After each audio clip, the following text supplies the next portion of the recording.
बौद्ध धर्म के बारे में पढ़ेंगे। जैसा कि आप देख रहे हैं गौतम बुद्ध का जन्म कब हुआ था। देखिए गौतम बुद्ध की अगर हम बात करें तो गौतम बुद्ध के बचपन का नाम, देखिए सबसे पहले तो इनके बचपन का नाम सिद्धार्थ है। सिद्धार्थ। इनका अन्य नाम अगर हम देखें तो अन्य नाम शाक्य मुनि, इनको शाक्य मुनि के नाम से भी जाना जाता है। गौतम बुद्ध का जन्म 563 ईस्वी पूर्व लुम्बिनी में हुआ था। लुम्बिनी नेपाल में इनका जन्म हुआ था। अगर हम देखें तो आम्रकुंज गांव में इनका जन्म हुआ था। आम्रकुंज गांव लुम्बिनी नेपाल में गौतम बुद्ध का जन्म हुआ था। और गौतम बुद्ध वो व्यक्ति हैं जिन्होंने बौद्ध धर्म की स्थापना की। ठीक है, तो नेक्स्ट क्वेश्चन देखें हम।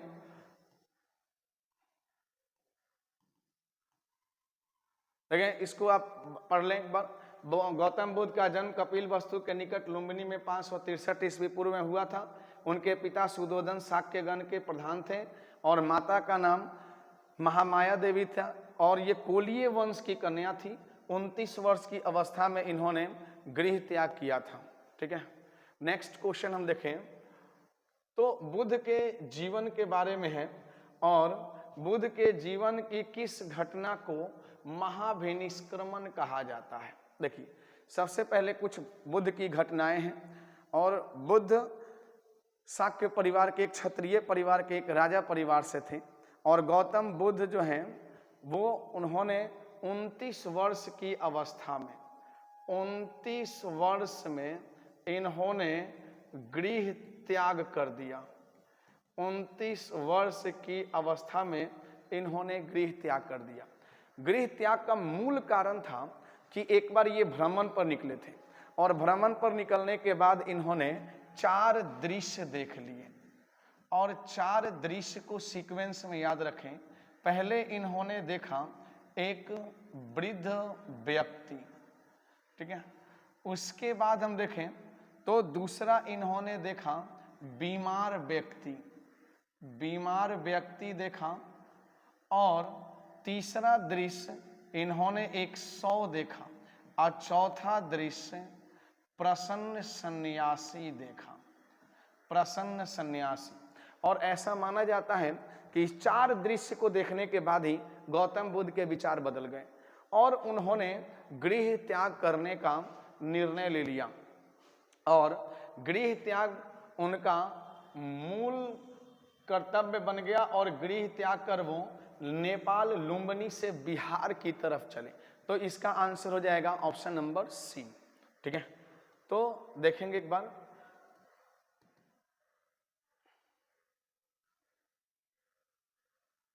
ये हो गया आपका क्वेश्चन नंबर 3। देखेंगे ये गौतम बुद्ध। तीसरा प्रश्न देखें, गौतम बुद्ध की मां किस वंश से संबंधित थी। तो आप जानते हैं गौतम बुद्ध की मां की बात करें तो इनकी 2 मां।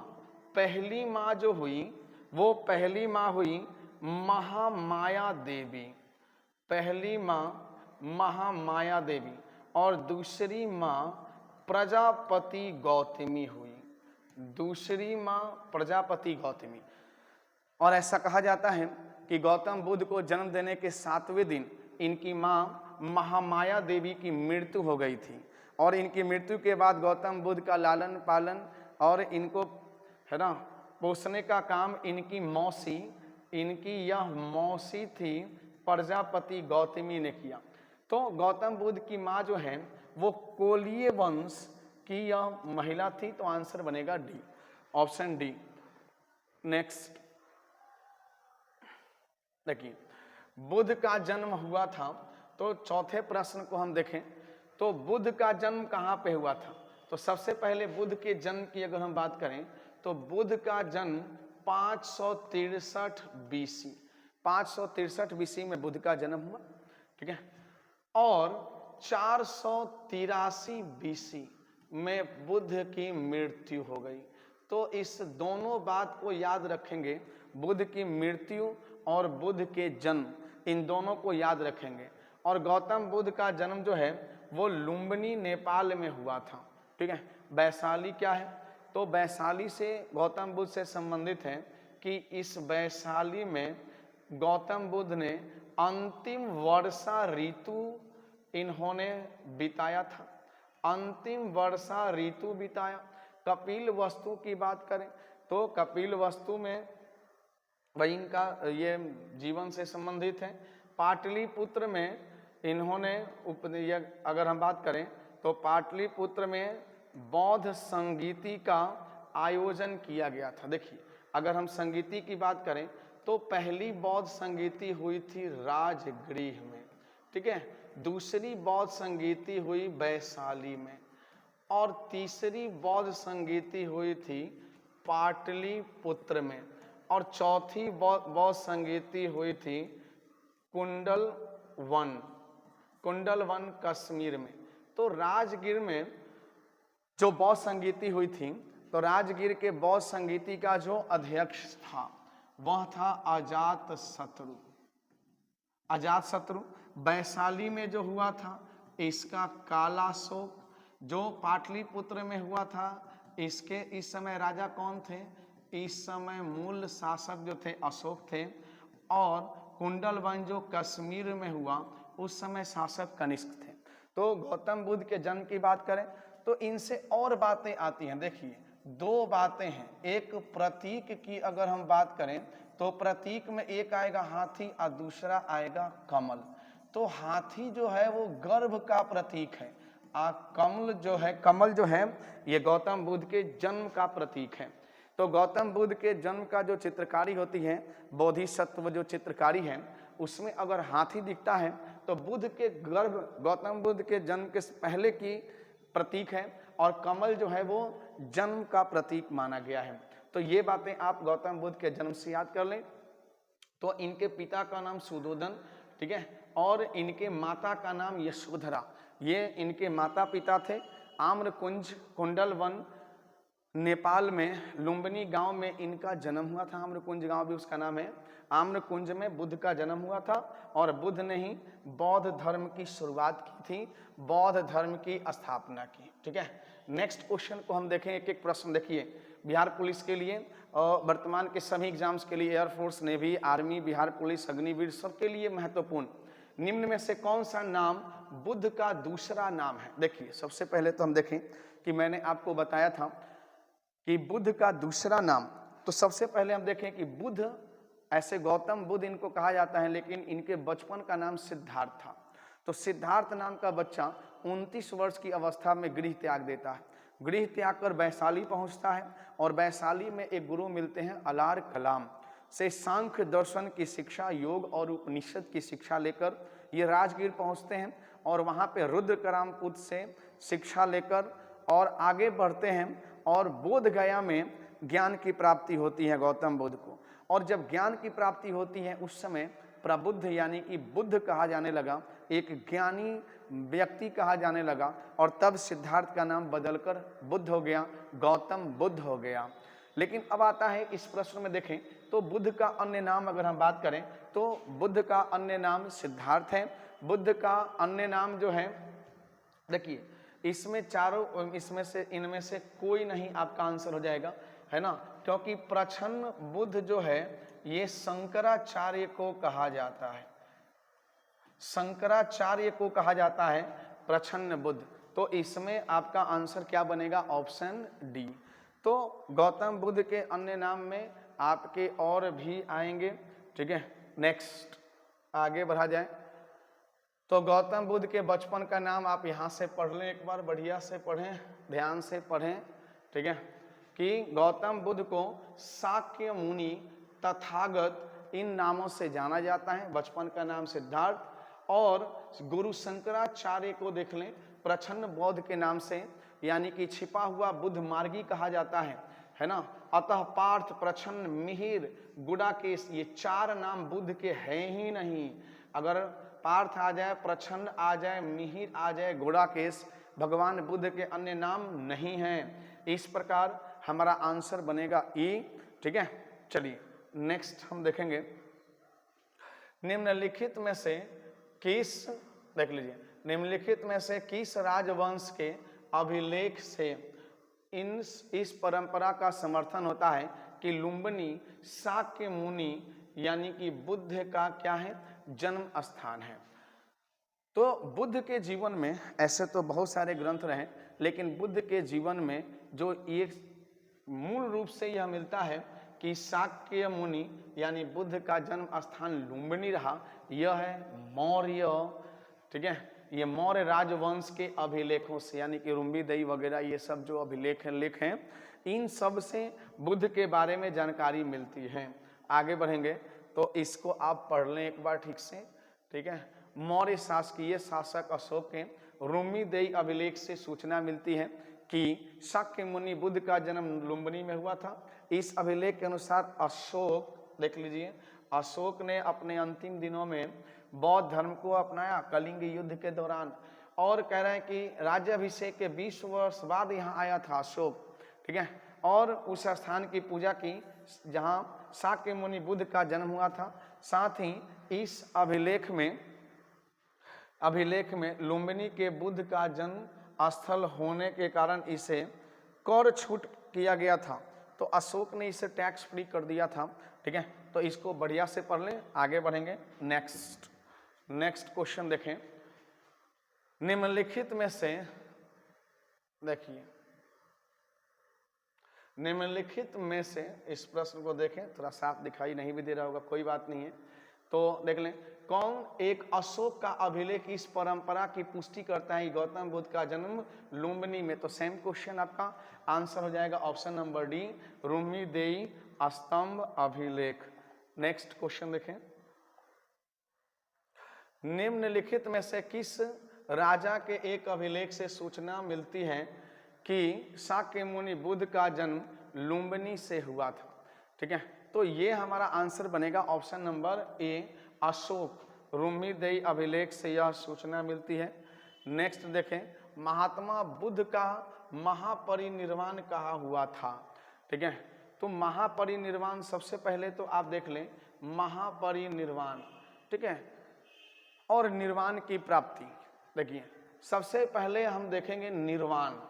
तो निर्वाण का मतलब क्या होता है? निर्वाण का मतलब होता है मोह माया से मुक्ति। मोह माया से मुक्ति यानी कि सांसारिक बंधनों से मुक्ति। जब बुद्ध को ज्ञान हो गया तो उन्होंने कहा कि भाई सांसारिक जितने भी सुख हैं, वो ऐश्वर्य हैं, वो हमें नहीं चाहिए, उसको निर्वाण कहा गया। लेकिन महापरिनिर्वाण का मतलब हो गया कि बुद्ध की मृत्यु। तो ऐसा कहा जाता है कि गौतम बुद्ध जो हैं वो शुकर का मांस खा लिए थे, और शुकर का मांस खाने के कारण बुद्ध की मृत्यु हो गई थी। ठीक है, उसके संक्रमण से अतिसार नामक बीमारी हो गई शुकर के मांस खाने से, और इनकी मृत्यु हो जाती है कुशीनारा में। मल्ल राजा उस समय जो है मल्ल राजा के राज प्रसाद में गौतम बुद्ध की मृत्यु होती है। सो आंसर क्या बनेगा आपका? कुशीनारा। ठीक है, आइए नेक्स्ट क्वेश्चन है आपका, तो इसको आप पढ़ लें एक बार। बौद्ध धर्म का प्रचार करते हुए देख लीजिए, महात्मा बुद्ध मल्लों की राजधानी पावा पहुंचे, जहां वे चुंद नामक, देख लीजिए, चुंद नामक लुहार की, है ना, आम्र वाटिका में ठहरे। बुद्ध को शुकर, यानी कि शुकर का मतलब सुअर का मांस खाने को दिया। रक्तिसार हो गया, जिससे भयानक पीड़ा उत्पन्न हुई। इस वेदना के बाद भी वे कुशीनारा पहुंच गए जैसे तैसे, और वहां पर 483 ईस्वी पूर्व में 80 वर्ष की अवस्था में शरीर त्याग दिया। बौद्ध ग्रंथ में इसे महापरिनिर्वाण कहा गया है। ठीक है, चलिए नेक्स्ट प्रश्न देखेंगे। गौतम बुद्ध का महापरिनिर्वाण जिस स्थान पर हुआ वह किस राज्य में था? ठीक है, तो सबसे पहले हम देखें कि परिनिर्वाण जो हुआ वो आपका मल्ल प्रदेश, यानी कहाँ पड़ता है भाई? मल्ल, जो आज वर्तमान में कुशीनगर का इलाका उत्तर प्रदेश में है, और उत्तर प्रदेश में मल्ल राजा के राज प्रसाद में ही गौतम बुद्ध को महानिर्वाण की प्राप्ति हुई थी। ठीक है, नेक्स्ट अगर हम बात करें, 11वां प्रश्न है, महात्मा बुद्ध का महापरिनिर्वाण किसके गणतंत्र में हुआ था? तो स्वयं आंसर आपका फिर से यही हो जाएगा आपका मलों के। ठीक है, नेक्स्ट हम क्वेश्चन देखें 12वां, गौतम बुद्ध ने किस स्थान पर निर्वाण प्राप्त किया? हाँ बिल्कुल, निर्वाण की प्राप्ति कहाँ पर हुई? तो निर्वाण की प्राप्ति तो मैंने आपको बताया था कि महापरिनिर्वाण और निर्वाण में अंतर है। तो निर्वाण जो है वो कहाँ पर हुआ था? बोध गया। तो हालांकि इसमें आपका आंसर नहीं दिया हुआ है, लेकिन कोई बात नहीं। तो इसमें कुशीनारा में जो है वो महापरिनिर्वाण हुआ था, महापरिनिर्वाण है ना। लुम्बिनी में इनका जन्म हुआ था 563 बीसी में। ठीक है, श्रावस्ती में इन्होंने सर्वाधिक उपदेश दिए। देखिए, अगर पूछे कि सर्वाधिक उपदेश इन्होंने कहाँ पर दिए तो श्रावस्ती में, है ना। सारनाथ की अगर हम बात करें तो सारनाथ में इन्होंने क्या किया? पहला उपदेश दिया इन्होंने। सारनाथ में 5 ब्राह्मण को ऐसा कहा जाता है कि इन्होंने पहला उपदेश दिया था। ठीक है, चलिए, महापरिनिर्वाण मंदिर कहाँ अवस्थित है? चूंकि महापरिनिर्वाण मंदिर बनाया जाएगा तो ये मंदिर कहाँ होगा भाई? जहाँ पर इनका महापरिनिर्वाण की प्राप्ति होगी। तो आंसर क्या बनेगा बच्चे? कुशीनगर में। कुशीनगर में महापरिनिर्वाण मंदिर बनाया गया है। नेक्स्ट, तो आप देख लें, महापरिनिर्वाण मंदिर उत्तर प्रदेश के कुशीनगर जिले में स्थित है। मंदिर में स्थापित भगवान बुद्ध की मूर्ति 1876 में उत्खनन के द्वारा प्राप्त की गई थी। महापरिनिर्वाण मंदिर विश्व में बौद्ध धर्म के सबसे पवित्र मंदिरों में से एक माना जाता है। चलिए, अगला प्रश्न है निम्नलिखित में से, देखिए ये प्रश्न मिलान करने वाला है। ठीक है, तो इसमें देखें, निम्नलिखित राज्यों में से किनका संबंध बुद्ध के जीवन से था? तो बुद्ध के जीवन से तो ये देखिए, सबसे पहले हम देखें तो इसमें आपका आंसर क्या बनेगा? ठीक है, तो अवंती तो था नहीं, ये महाजनपद था, अवंती नहीं होगा आपका, गांधार भी नहीं होगा, सिर्फ कौन होगा? कौशल होगा और आपका मगध। तो आंसर बनेगा आपका ऑप्शन नंबर 3 और 4। ठीक है, नेक्स्ट, तो आप देख लीजिए, महाजनपदों में कौशल एवं मगध महाजनपद का संबंध बुद्ध के जीवन से था। गौतम बुद्ध ने अपनी शिक्षा के प्रचार प्रसार हेतु मगध एवं कौशल दोनों राज्यों में भ्रमण किया था। ठीक है, भ्रमण किया था इन्होंने।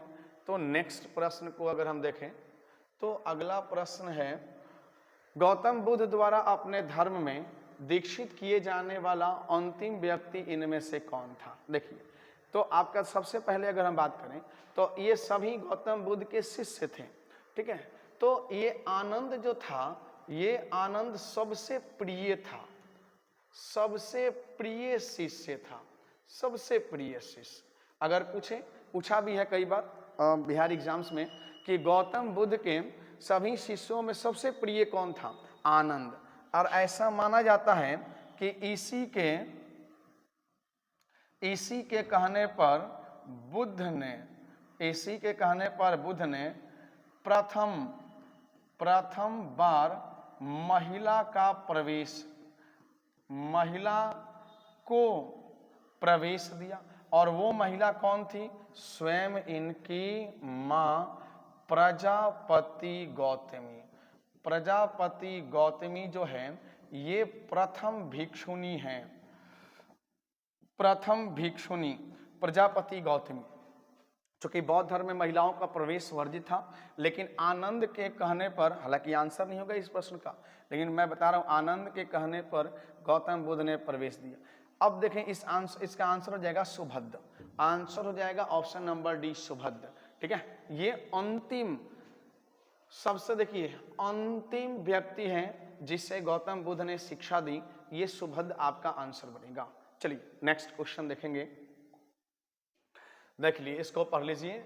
अपने जीवन के अंतिम वर्ष में गौतम बुद्ध अपने शिष्य चुंद के यहाँ पावा पहुंचे, है ना।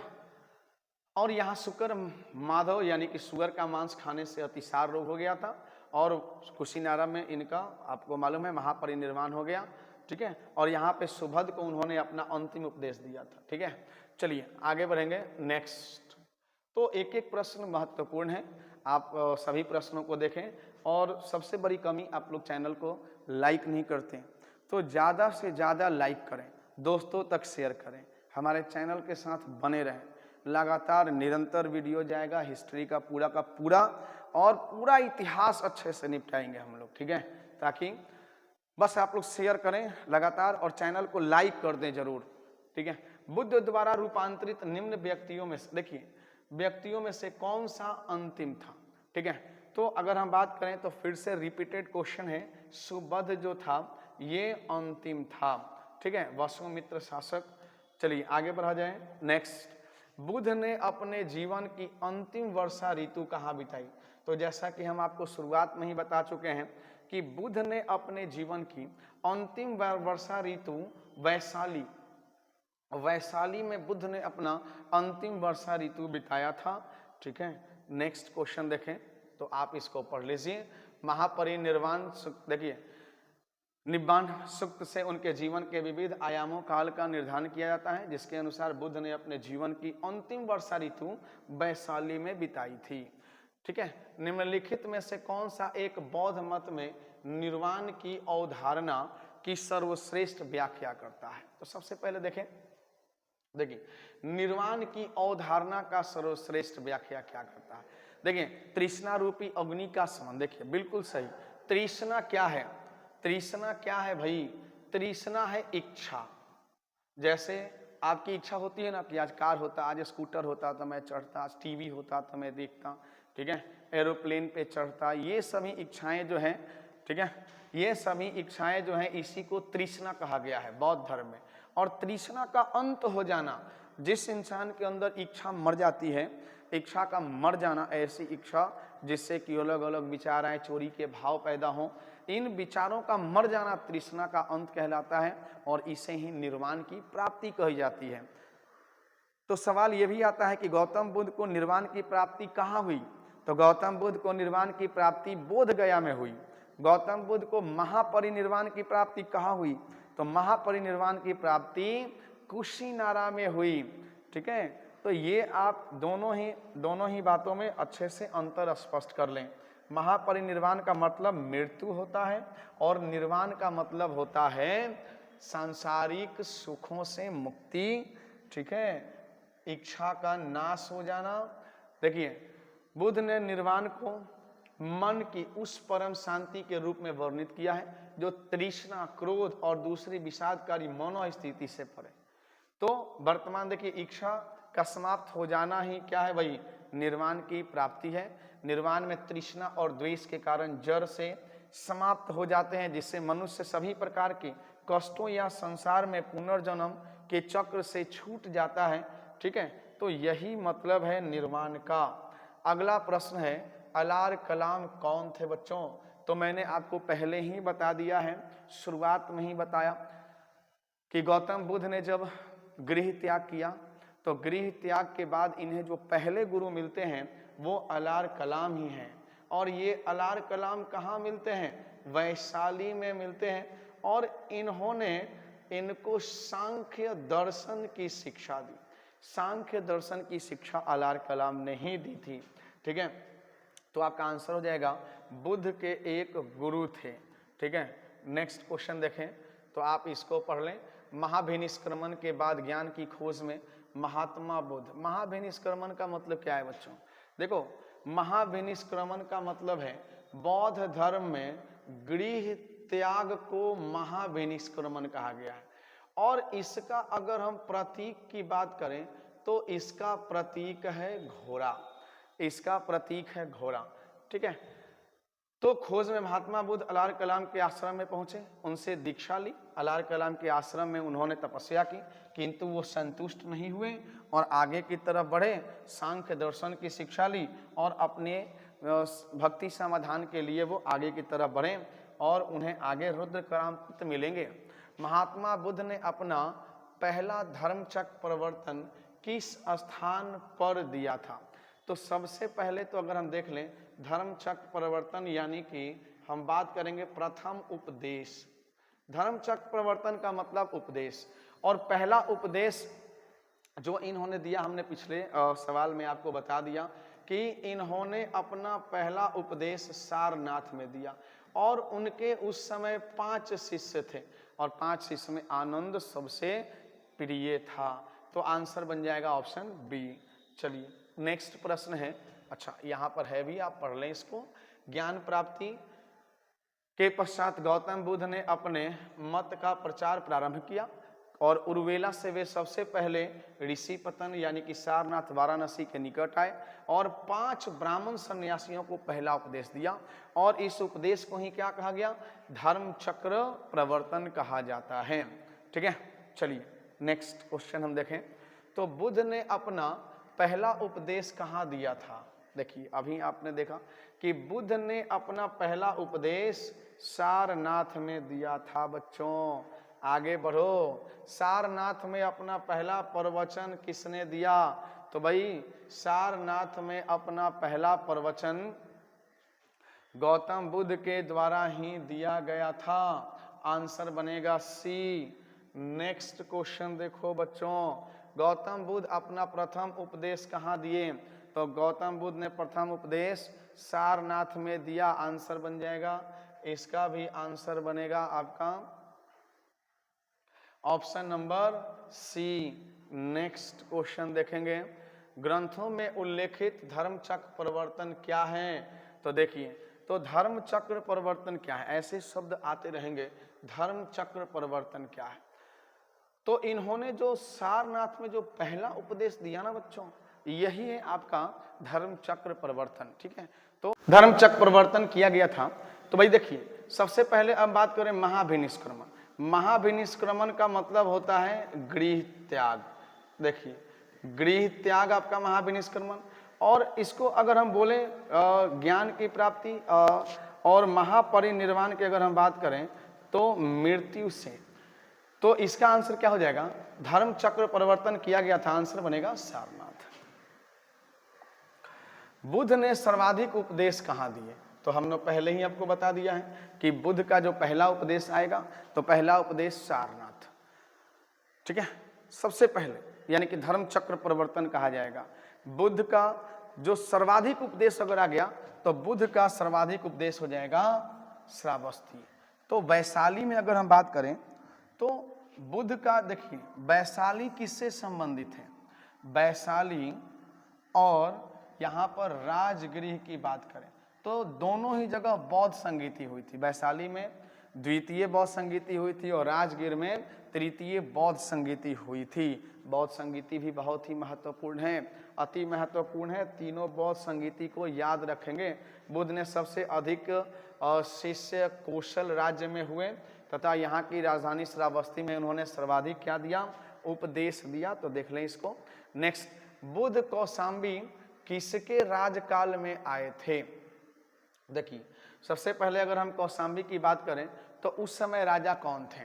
ठीक है, तो कौशाम्बी जो है उस समय राजा उदयन थे और आपको मालूम है कि उदयन ने ही पाटलिपुत्र की स्थापना की। तो आंसर बनेगा 27 का बी। नेक्स्ट, तो इसको देख लें। महात्मा बुद्ध वत्सराज उदयन के शासनकाल में कौशाम्बी आए और उन्होंने 9वां विश्राम किया। उदयन ने पिंडोला भारद्वाज के प्रभाव से बौद्ध बनने के बाद घोषिताराम विहार भिक्षु संघ दान में दे दिया। ठीक है, तो ये जो आपको दिख रहे हैं एक्सप्लेनेशन, इसको आप पढ़ते रहें। ठीक है, इसको इससे आप सीखें, ये बहुत ही महत्वपूर्ण है। ठीक है, नेक्स्ट अगर हम बात करें तो बुद्ध की मृत्यु के पश्चात प्रथम बौद्ध संगीति का अध्यक्षता, प्रथम बौद्ध संगीति की अध्यक्षता किसने की? तो सबसे पहले अगर बात करें तो बुद्ध की मृत्यु कब हुई? तो बुद्ध की मृत्यु 483 बीसी में हुई। बुद्ध की मृत्यु 483 बीसी में हुई और 483 बीसी में ही प्रथम, देखिए प्रथम बौद्ध संगीति, ठीक है, प्रथम बौद्ध संगीति का आयोजन किया गया। और उस समय राजा कौन थे? शासक की अगर हम बात करें तो शासक थे अजात शत्रु। ठीक है, शासक अजात शत्रु थे। अब प्रथम बौद्ध संगीति कहाँ पे हुई? तो राजगृह में। कब हुई? तो 483 बीसी में हुई। तो ये बहुत ही महत्वपूर्ण है, आपका आंसर बनेगा ऑप्शन नंबर सी। ठीक है, द्वितीय अगर हम बौद्ध संगीति की बात करें, सेकंड बौद्ध संगीति, तो द्वितीय बौद्ध संगीति के समय शासक थे कालाशोक। ठीक है, और ये हुआ था 383 बीसी में। ठीक है, कालाशोक के समय। और ये जो सेकंड बौद्ध संगीति है ये वैशाली में हुआ था। ठीक है, और इसके बाद अगर हम बात करें, ठीक है, ये शासक नहीं पूछा है भाई, इसमें अध्यक्ष पूछा है, सॉरी। तो अध्यक्ष की बात करें तो महाकश्यप। ठीक है, कोई बात नहीं। तृतीय बौद्ध संगीति की अगर हम बात करें तो तृतीय बौद्ध संगीति का आयोजन 255 बीसी, और ये जो हुआ था पाटलिपुत्र में हुआ था। और उस समय शासक कौन थे? उस समय शासक थे अशोक, और अध्यक्ष था मोगलीपुत्र तीस। ठीक है, और चतुर्थ बौद्ध संगीति जो है, चतुर्थ बौद्ध संगीति ईस्वी की प्रथम शताब्दी में, ईस्वी की प्रथम शताब्दी में कुंडलवन कश्मीर में हुआ। और उस समय जो शासक थे वो कनिष्क थे। और अध्यक्ष की अगर हम बात करें तो अध्यक्ष था वसुमित्र, और अश्वघोष उपाध्यक्ष था। ठीक है, तो इस बात को देख लें कि उपाध्यक्ष जो था वो अश्वघोष था। तो बच्चे इसको पढ़ लें अच्छे से, नेक्स्ट पर आएंगे हम। तो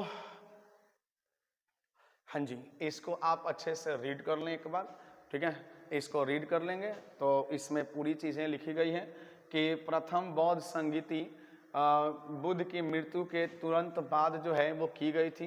राजगीर की सप्तपर्णी गुफा याद रखिएगा, मोस्ट इम्पॉर्टेंट हुई थी। मगध का शासक अजातशत्रु था, अध्यक्ष महाकश्यप था, और बुद्ध के प्रमुख शिष्य की अगर बात करें आनंद और उपाली उपस्थित थे। बुद्ध की शिक्षाओं का संकलन देखिए सूत पिटक और विनय पिटक नामक इन पुस्तकों में किया गया। आनंद तथा उपाली क्रमशः धर्म और विनय के प्रमाण माने जाते हैं। तो गौतम बुद्ध से संबंधित एक एक कंटेंट हम लोग जो परीक्षा के लिए महत्वपूर्ण है आगे बढ़ेंगे, नेक्स्ट पढ़ेंगे। प्रथम बौद्ध परिषद का संचालन निम्नलिखित में से किस एक ने किया था? देखिए, प्रथम बौद्ध परिषद का संचालन हुआ ही कब था? ठीक है, तो प्रथम बौद्ध परिषद का संचालन 483 बीसी में हुआ था। और कह रहे हैं कि इसका संचालन किसने किया? तो उस समय था महाकश्यप। कौन था भाई? महाकश्यप। मोगलीपुत्र, अगर मोगलीपुत्र 30 की बात करें, है ना, तो मोगलीपुत्र 30 अशोक के समय में तृतीय बौद्ध संगीति का संचालन किया। ठीक है, और ये आनंद जो है, आनंद बुद्ध के मृत्यु के बाद इनके समय में किया गया था। इन दो लोगों ने मिलकर आनंद और उपाली ने करवाया था। सप्तपर्णी गुफा स्थित है। अभी आपने देखा भाई कि सप्तपर्णी गुफा कहाँ स्थित है? तो सप्तपर्णी गुफा बच्चों ये राजगीर में स्थित है। ठीक है, आगे बढ़ेंगे, नेक्स्ट। भगवान बुद्ध के महापरिनिर्वाण के बाद पहली बौद्ध संगीति कहाँ पर की गई? ठीक है, वेट, पहली बौद्ध संगीति, तो देख लो इसका आंसर हो जाएगा पहली बौद्ध संगीति जो है वो राजगीर में करवाई गई थी। आंसर बनेगा ए।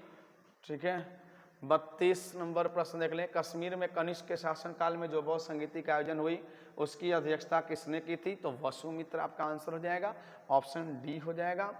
नेक्स्ट आप इसको पढ़ लें। चतुर्थ बौद्ध संगीति जो है वो कुषाण शासक कनिष्क के राज्यकाल में कश्मीर में हुई थी। अध्यक्षता वसुमित्र ने की और अश्वघोष उपाध्यक्ष बने। इस सभा में महासंघिका का वर्चस्व आया और यहाँ बौद्ध ग्रंथों के कठिन अंशों पर सम्यक विचार किया गया। तो देखिए, चतुर्थ बौद्ध संगीति भी अपने आप में बहुत ही महत्वपूर्ण है और इसके महत्वपूर्ण होने का मूल रीजन क्या है? देखिए, चतुर्थ बौद्ध संगीति में कॉन्सेप्ट आया, बौद्ध धर्म दो भागों में बट गया। देख लीजिए, बौद्ध धर्म दो भागों में बट गया, एक हो गया हीनयान और दूसरा हो गया महायान। तो हीनयान और महायान क्या है? ये ऐसा कहा जाता है कि हम एक एक अंतर फिलहाल देख लें तो इसमें मूर्ति पूजा वर्जित, इसमें मूर्ति पूजा जो है वो वर्जित है और इसमें मूर्ति पूजा प्रारंभ हुई। तो महायान शाखा में मूर्ति पूजा प्रारंभ हुई, आगे चलकर बौद्ध धर्म हीनयान, महायान, वज्रयान इन सभी में बटेगा। ठीक है। नेक्स्ट, बौद्ध धर्म की महायान शाखा औपचारिक रूप से किसके शासन काल में प्रकट हुई? तो बच्चों देखिए, महायान शाखा की बात करें तो महायान शाखा किसके समय में? तो आंसर बनेगा कनिष्क। जब चतुर्थ बौद्ध संगीति हुई थी तो उसमें कहा गया कि अब बुद्ध के भाई प्रतिमा की पूजा होगी और बुद्ध के प्रतिमा की पूजा होगी जैसे हिंदू देवी देवताओं के होते हैं इस प्रकार से। तो उस समय शासक कनिष्क था और वसुमित्र अध्यक्ष और अश्वघोष उपाध्यक्ष। कुंडलवन कश्मीर में जब चौथी बौद्ध संगीति कराई गई उसी में यह निर्णय लिया गया कि भाई अब महायान शाखा की शुरुआत की जाएगी। कनिष्क के शासन काल में बौद्ध सभा किस नगर में आयोजित की जाती थी? देखिए, कनिष्क के समय में जब कनिष्क, अगर कुषाण वंशीय राजा कनिष्क की बात करें तो जाहिर सी बात है आंसर क्या बनेगा? कश्मीर ही बनेगा। ठीक है। किस शासक के काल में चतुर्थ बौद्ध संगीति का आयोजन कश्मीर में हुआ था? देखिए, तो इसका भी आंसर चतुर्थ बौद्ध संगीति प्रथम शताब्दी में, और उस समय शासक कौन थे? कनिष्क को ही माना जाता है। नेक्स्ट, चतुर्थ बौद्ध संगीति परिषद हुई थी तो इसका भी आंसर सेम होगा, कनिष्क के समय में। इनमें से किस शासक ने चतुर्थ बौद्ध संगीति कश्मीर में आयोजित की? तो आंसर बनेगा सेम आपका कनिष्क हो जाएगा। नेक्स्ट 38 नंबर प्रश्न को देखें अब। तो ये 38वां प्रश्न है, निम्नलिखित पर विचार करें। ठीक है। तो ये कह रहा है कि बुद्ध के देवत्वारोपण, देखो आपको देखना है कि इसमें कौन सा सही है। तो देवत्वारोपण किया गया, ठीक है भाई। बोधिसत्व के पथ पर चलना, ये भी सही है। मूर्ति उपासना तथा अनुष्ठान का प्रारंभ हो गया हिंदू देवी देवताओं की तरह, तो ऐसा कहा जाता है कि ये तीनों का तीनों जो है वो सत्य होंगे। ठीक है। नेक्स्ट अगर हम बात करें तो इसके बारे में आप पढ़ लेंगे। ठीक है, इसके बारे में पढ़ लेंगे। निम्नलिखित 4 स्थानों में हुई बौद्ध संगीति का सही कालक्रम।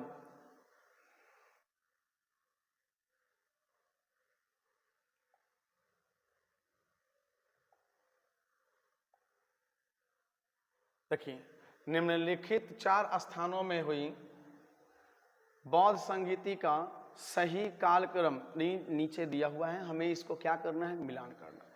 तो देखिए, ये आपको मिलान करना है, मतलब क्या है? ये बौद्ध संगीति है।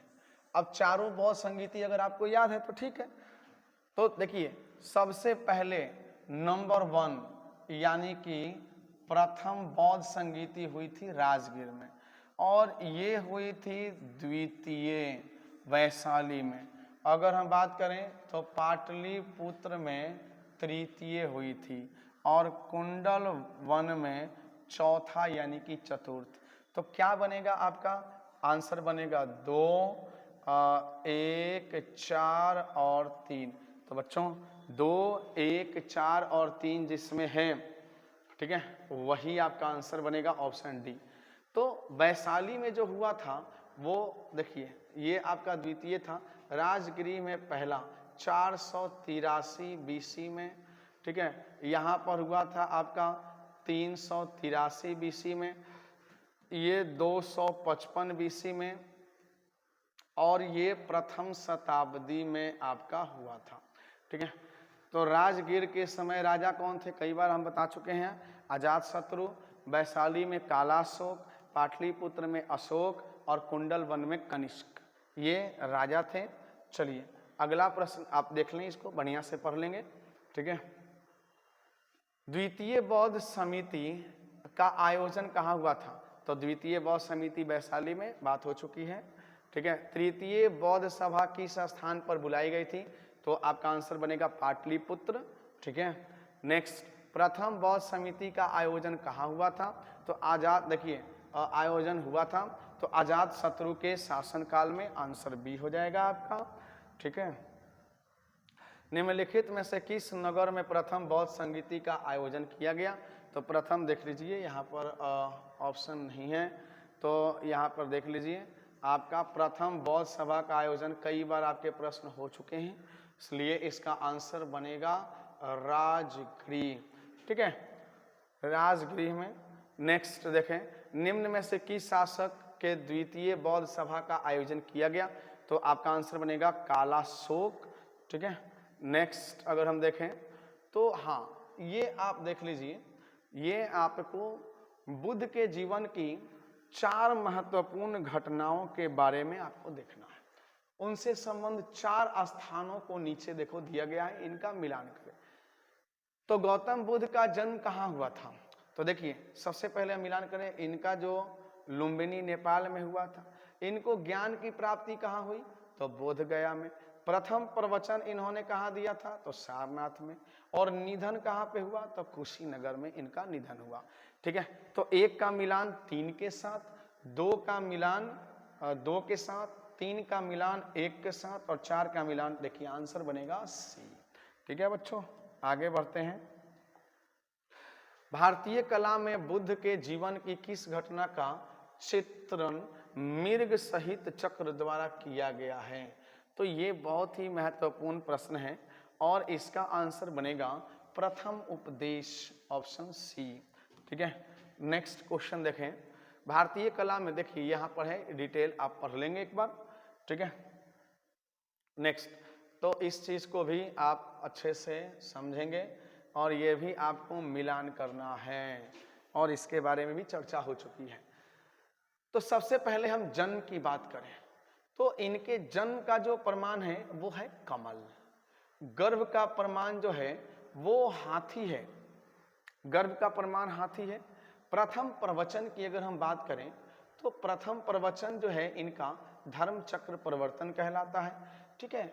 महाबोधि की बात करें तो बोधि वृक्ष, बोधिसत्व कहा जाता है। और त्याग की बात करें तो त्याग का प्रतीक घोड़ा है, ठीक है, त्याग का प्रतीक घोड़ा है। निर्वाण का प्रतीक अगर आपसे पूछ दे तो निर्वाण का प्रतीक है पद चिन्ह। यौवन का प्रतीक अगर पूछ दे तो यौवन का प्रतीक सिंह या बाघ है, ठीक है, यौवन का प्रतीक।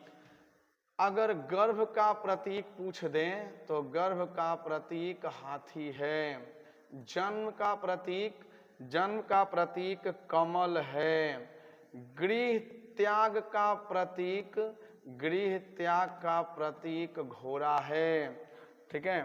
तो इस प्रकार से अगर आपसे पूछे मृत्यु का प्रतीक क्या है तो मृत्यु का प्रतीक स्तूप है। ज्ञान प्राप्ति का प्रतीक क्या है तो ज्ञान प्राप्ति का प्रतीक बोधि वृक्ष है। तो ये विषय हैं, ये मूल रूप से विषय हैं और ये चिन्ह है, तो इनको अच्छे से याद कर लेंगे, ठीक है। इन चिन्हों को विषय के साथ रिलेट करके याद करेंगे बच्चों, ठीक है, बहुत ही महत्वपूर्ण है। आगे बढ़ा जाए। नेक्स्ट प्रश्न है, सूची 1 को सूची 2 से मिलान, ये सेम वही चीज है, ठीक है। 48वां प्रश्न देखें, चूंकि आज हम लोग को 50 करना है और नेक्स्ट वीडियो में हम लोग 50 कर लेंगे, 100 क्वेश्चन के आसपास निपटाना है। करमापा लामा तिब्बत के, देखिए ये बुद्ध संप्रदाय के किस वर्ग से आते हैं, ठीक है।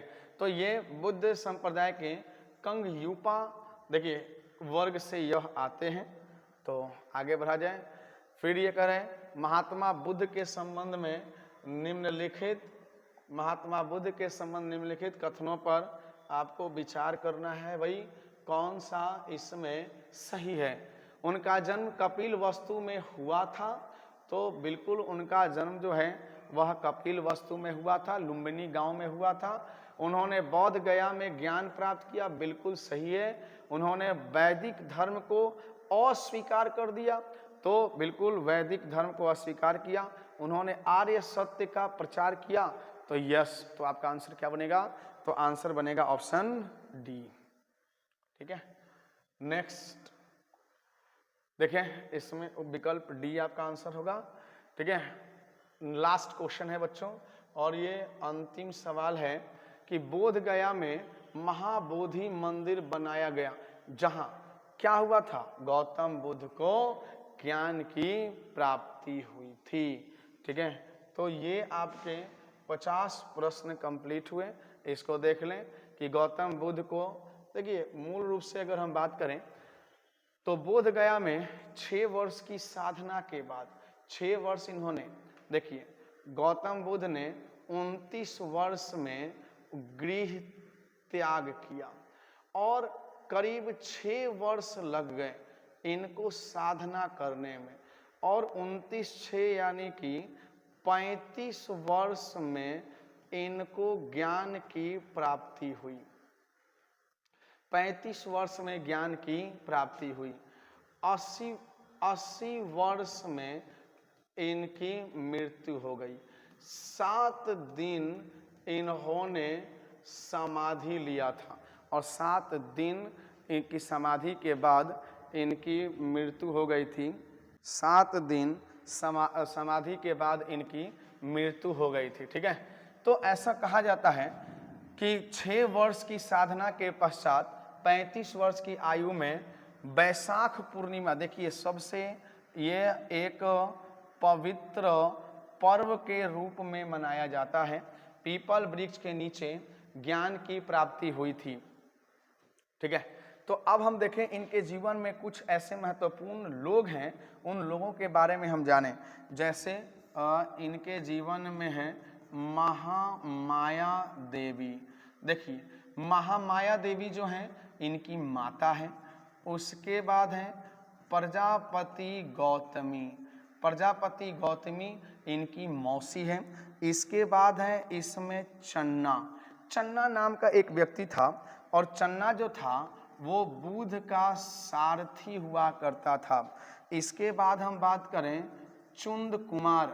चुंद वो था जिसके शुकर का मांस खाकर बुद्ध की मृत्यु हुई थी। उसके बाद था कंथक, और कंथक की बात करें तो यह कंथक जो था बुद्ध का प्रिय घोड़ा था। कंथक बुद्ध का प्रिय घोड़ा था। तो इसमें अगर हम बात करें तो कंथक बुद्ध का प्रिय घोड़ा हुआ करता था। उसके बाद देख लीजिए एक महत्वपूर्ण सुजाता। तो ऐसा माना जाता है कि गौतम बुद्ध ने जब 6 वर्ष साधना किया तो उन्हें ज्ञान की प्राप्ति नहीं हुई। तो 6 वर्ष साधना के बाद भी ज्ञान की प्राप्ति नहीं हुई, और उसी समय एक सुजाता नामक लड़की गीत गाते हुए जा रही थी कि बिना की तार को इतना न कसो कि टूट जाए, और इतना न ढील दो कि आवाज़ न आए। इसी से बुद्ध को मध्यमा मार्ग का ज्ञान हुआ, और बुद्ध ने इस सुजाता नामक के, ये कृषक की लड़की थी, और इसके हाथों से है ना गौतम बुद्ध खीर खाए। इन्होंने खीर पान किया था। उसके बाद हम बात करें तो एक व्यक्ति हैं अलार कलाम। तो अलार कलाम प्रथम गुरु हैं। उसके बाद हैं रुद्र कराम पुत्र, ये इनके प्रथम गुरु हैं, और ये इनके द्वितीय गुरु हैं। प्रथम गुरु और ये इनके द्वितीय गुरु हैं। उसके बाद है, देख लीजिए, उसके बाद है इसमें सुभद्र। देखिए सुभद्र एक व्यक्ति हैं, और सुभद्र की बात करें, सुभद्र ले लीजिए, तो अंतिम उपदेश दिया गया था। सुभद्र को गौतम बुद्ध के द्वारा अंतिम उपदेश दिया गया। ठीक है, इसके बाद अगर हम बात करें अश्वत्थ, देखिए अश्वत्थ यानी कि यही पीपल वृक्ष है। और उसके बाद हम बात करें सुदोधन जो है वो पिता है और यशोधरा जो है वो माता है। और इसके बाद अगर हम राहुल की बात करें तो राहुल इसमें पुत्र हैं। और इस प्रकार से गौतम बुद्ध का पूरा जीवन परिचय आपने पढ़ा आज। तो गौतम बुद्ध से संबंधित जितने भी कंटेंट है आपको दिए। चैनल को शेयर करें, शेयर अवश्य करें और लाइक कर दें और सब्सक्राइब कर दें।